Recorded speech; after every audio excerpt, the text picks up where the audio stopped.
दोस्तों, कैसे हैं आप। उम्मीद करता हूं कि आप सब खैरियत से होंगे और जहां भी होंगे हमारे ज़रिए बताए गए नुस्खों से फ़ायदा हासिल कर रहे होंगे और इन्हें अपने दूसरे दोस्तों के साथ शेयर भी कर रहे होंगे। ठंड का मौसम शुरू हो चुका है, बहुत सारे दोस्त ठंड महसूस कर रहे होंगे और जो बचे हैं उन्हें आने वाले कुछ वक्त में, कुछ दिनों में ठंड महसूस होने लगेगी।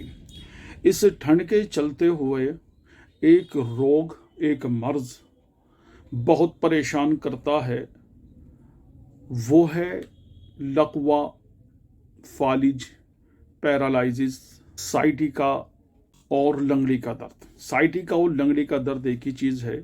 तो ठंड के चलते ये हमला हो जाता है, ख़ास करके उन्हीं लोगों पर होता है जिनका मिजाज बलगमी होता है। अब बहुत सारे लोग ये कहते हैं कि बलगम तो नज़र आता नहीं कहीं। तो बलगम का नज़र न आना ये साबित नहीं करता कि आपका मिजाज बलगमी नहीं है। नर्वस सिस्टम जिसका कमज़ोर है उसका मिजाज बलगमी हो जाता है। तो अगर ये रोग किसी को हो जाए, लकवा, फालिज, पैरालाइजिस एक ऐसा मर्ज है कि आदमी की हैयत बदल जाती है, हुलिया बिगड़ जाता है, अंग टेढ़े मेढ़े हो जाते हैं, कोई चीज़ अगर उठाता है तो उठ नहीं पाती है, अपने पैरों से चल नहीं पाता है। तो आज मैं बात कर रहा हूँ लेफ्ट साइड के फालिज की, पैरालाइजिस की। अगर आपके बाएं हिस्से पर, अभी देखिए होता ये है कि हर आदमी दावा करता है कि फालिज का इलाज और पैरालाइजिस का इलाज बहुत अच्छा होता है। हमारे यहाँ दवाइयाँ हिकमत के अंदर, यूनानी विज्ञान के अंदर, यूनानी मेडिकल साइंस के अंदर अलग अलग इलाज है।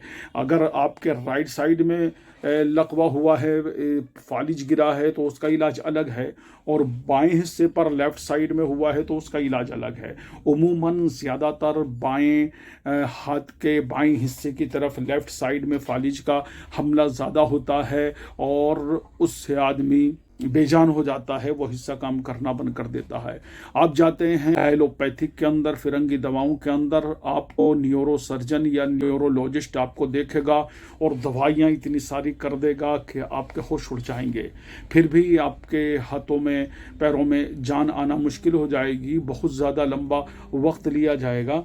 आज मैं आपको इसका जो है बहुत अच्छा नुस्खा बता रहा हूँ, आप इंशाल्लाह उसको इस्तेमाल करेंगे।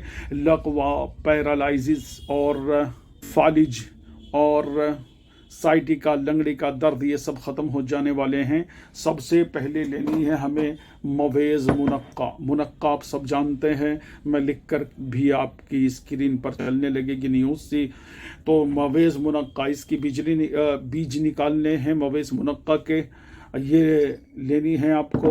दूसरे नंबर पर लेनी है ये रीठे के बीज, मगज़े रीठा इसको कहा जाता है, आप देख सकते हैं मगज़े रीठा।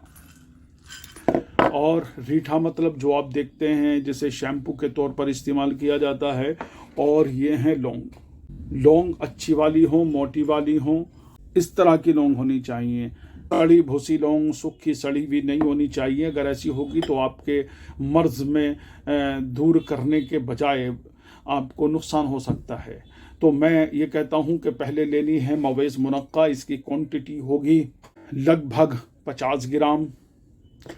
और लौंग की क्वांटिटी होगी मोटी वाली लौंग जिसका ऑयल न निकाला गया हो। मोटी वाली लौंग होंगी, टोपीदार होंगी, इसका ऑयल न निकाला गया हो जब ये काम करेंगे। अगर ऑयल इसके अंदर नहीं है, तेल नहीं है, तेल निकाल लिया गया है, तो ये काम नहीं करने वाली। और ये तो आसान सी चीज़ है। रीठे को फोड़ करके उसकी गोली निकाल लीजिएगा आप। बहुत तेज़ बोल रही है, देखो कांच में गिर भी गई है। तो इनको अलग अलग पीस कर, दो चीज़ों को पीसना पड़ेगा, लौंग को और रीठे की गोली को। इस दमदार हाथों से पीसना पड़ेगा। पीसने के बाद आपको मुनक्का के अंदर पाउडर थोड़ा थोड़ा डाल करके घोंटना है, और घोंटने के बाद में इसकी चने के बराबर गोलियां बना लेनी हैं। दो गोली दिन में 3 से 4 बार आप इसको पानी के साथ खिलाएंगे। पानी के साथ जब आप खिलाएंगे तो आपके हाथों पैरों में जान आने लगेगी। जो फालिज का मरीज़ है और लकवे का मरीज़ है, जो पक्षाघात का मरीज़ है और जो राशे का जिसका सर हिलता है या हाथ पैर हिलते हैं जिसे राशा बोलते हैं, ऐसे मरीज़ ज़िंदा हो जाएंगे दोबारा से। और इसके साथ में आपको बादी चीज़ों का, घनिष्ठ खानों का खाना तो खिलाना ही नहीं है, लगभग 10 से 15 दिन खाना नहीं खिलाना है। और बहुत सारी चीज़ें हैं, शहद का पानी पिला सकते हैं आप, उसकी ओटी बना करके, इस तरह की चीज़ें लिक्विड के तौर पर देंगे। चावल से, बैंगन से, भिंडी से आपको बचना है। और फिर देखिए कैसा लकवे का और फालिज का मरीज़ खड़ा हो जाता है चंद ही दिनों में। मैं समझता हूँ छोटा सा नुस्खा है, आपकी समझ में आ गया होगा। फिर मिलेंगे नेक्स्ट वीडियो में, तब तक के लिए इजाज़त दें और मेरे चैनल को सब्सक्राइब ज़रूर कर लीजिएगा। जो इस पर नुस्खे आएंगे, जन बनाएंगे, ऐसे नुस्खे आपको कोई नहीं बता सकता। अल्लाह निगहबान, हिंदुस्तान जिंदाबाद।